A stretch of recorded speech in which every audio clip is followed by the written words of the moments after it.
Hi everyone.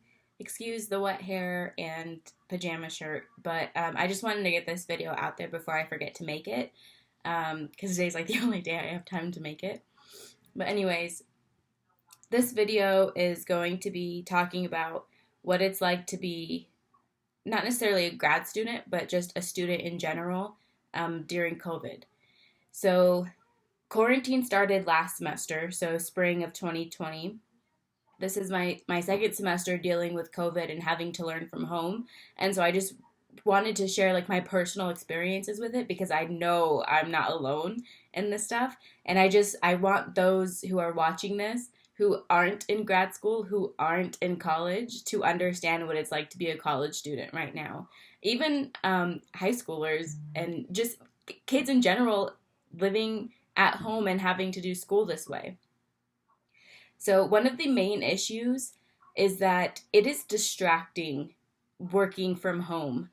Um, just to give you a quick example, last semester during finals, I had to take a final while my roof was being redone at on our apartment.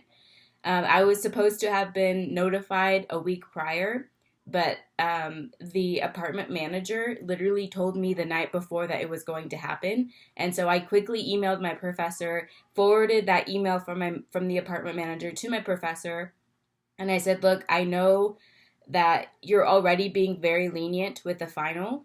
He instead of just giving us, I think it was 2 hours, he allowed us 3 hours, and so I emailed him and I said, um, I don't want to take the risk that I can't do this in the time the time allowed, because I have anxiety. I get super hypersensitive to noises.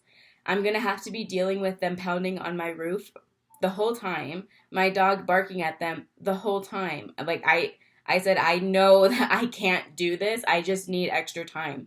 I'm gonna get mad, I'm gonna get upset, and I'm gonna need to walk away from the test for a little bit. And he said that is perfectly fine. That is perfectly fine.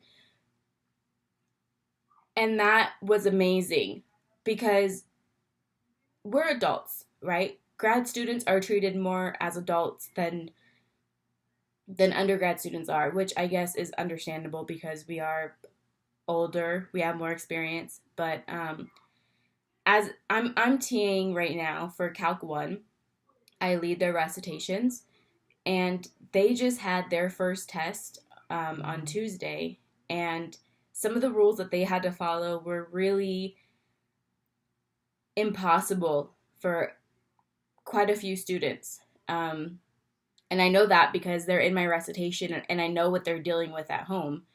So the rules that they have to follow, just a handful of rules.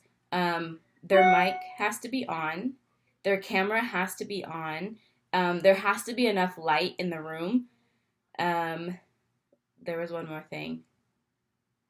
Mic on, camera on. Oh, and no one else is allowed in the room while they're working on their test.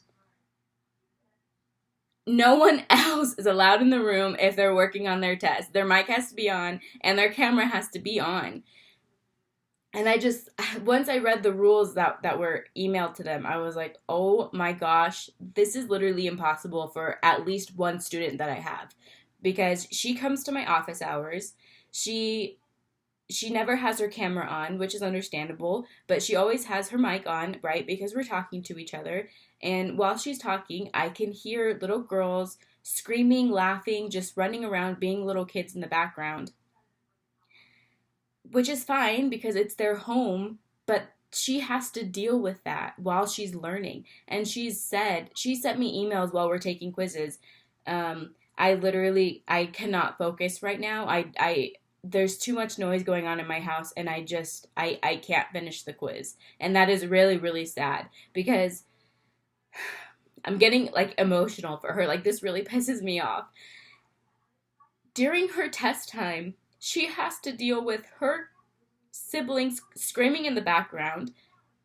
If she shares a room with them, they probably don't have a desk in their own room, so she has to do learning from the kitchen table like she has been, meaning that she has to explain to her mom if her mom is there. Maybe she's the only one there with her siblings. I don't know. She has to explain, like, hey, you can't be in the kitchen while I'm doing my test. If you come in, there's a chance that my test could be voided. Voided for you walking into the room. And the fact that just that she has to have her mic on subjects all the other kids to having to listen to her sisters scream in the background. And it's not just her. During the test, there were dogs barking. You could hear dogs barking. You could hear parents yelling. You could hear siblings yelling. You could hear roommates waking, like, not waking up, but you can hear everything. And it's not like they can mute their laptop on their side to where they don't hear everything because I'm giving instruction. They have to be subjected to these noises while they're taking a test, and that is very distracting. That is very, I don't even know the right word, but it's very, very sad. And I feel so sorry for those students.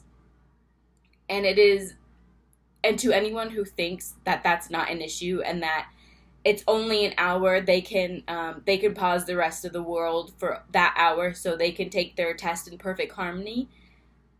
That is very, very ignorant. That is someone who has no experience being a college student, who has no experience being forced to be homeschooled. We did not choose homeschooling. It was forced on us, which I get it. It's COVID, we're in a pandemic. I get it, okay? But this was forced on us. We are not online learners. We did not sign up for online school. That's not how we learn. So for all of this to be forced on us and to have all of these extra rules on it, like breathing down our necks, I don't even know if that doesn't sound right, but just to have all of these extra rules on top of having to teach ourselves and having to just do everything from home with all the distractions, it's very unfair. Very unfair. Just another quick example for my own personal experience. So I told you last semester I had my roof done in my apartment. Here we are, Charlie and I are renting a house, and Mondays are my busiest days. I have my office hours in the morning, and then I have class, and then I teach 2 recitations, and then I also have a study group for one of my courses. And the homeowner told us that the roof was going to be redone, and that the roofing company would call me to see what days worked best. They didn't. They only asked the homeowner. The homeowner gave them, hey, start on a Monday. Which I'm not really complaining because I am so thankful to have not only a roof over my head, but a new roof over my head. And so I'm still very thankful. But I mean, just thank goodness no one showed up to my office hours because it was extremely noisy. My dog was barking at every single noise, and then okay, class time came around. Well, okay. My professors record their lectures, so I could always just watch it later because I know I'm not going to absorb anything right now. So that's fine. And then my recitations come around. My students are listening to me basically give a lecture and go over review problems. My mic has to be on. So they're hearing all the pounding on the roof, and I'm apologizing, I'm so sorry. And they're like, no, it's totally fine. Because they get it. Because they know what it's like. They know how hard it is to live at home and try to do school. But anyways, so they had to deal with that. And then, of course, right at the time when I'm the one teaching, the roof guy kept knocking on the door saying, I have to leave, I have to go buy wood. Okay, I'm back, close the gate so your dog won't get out. And, like, I get it, it's his job, but it was very, very distracting. It was unfair to my students. Like, people just don't understand what it's actually like to work from home and be a full-time student, or to learn from home and be a full-time student, and to not even try to fathom what it must be like is very, like I said, very ignorant, very unfair, very rude. And in case you can't tell, yes, this video was inspired by someone who basically said, get over it. We're all in the same boat. Sorry, it came from someone who is retired, who literally has no obligations in the world right now. Um, I mean, obviously that's not true. Obviously, I'm just mad, and I wanted to say this, so this is me getting stuff off of my chest. But yeah. So yeah, those are just a few examples that I wanted to share, that I wanted to basically vent about, just so people can understand what it's like being homeschooled. I'm sorry, forced to being homeschooled. Um, we didn't ask for this. We can't pause the rest of the world because we have a test for 1 hour. It doesn't work like that. And and for those of you who thought it worked like that, maybe now you have a better picture of what it's like, and that you're more, what's the word? Um, that you're more understanding and caring towards students in general. But yeah, that's what it's like to be a student right now, and I really truly hope that that we go back to normal soon. Just because I know a lot of students are like me, and I can't handle homeschooling. So yeah, thanks for watching.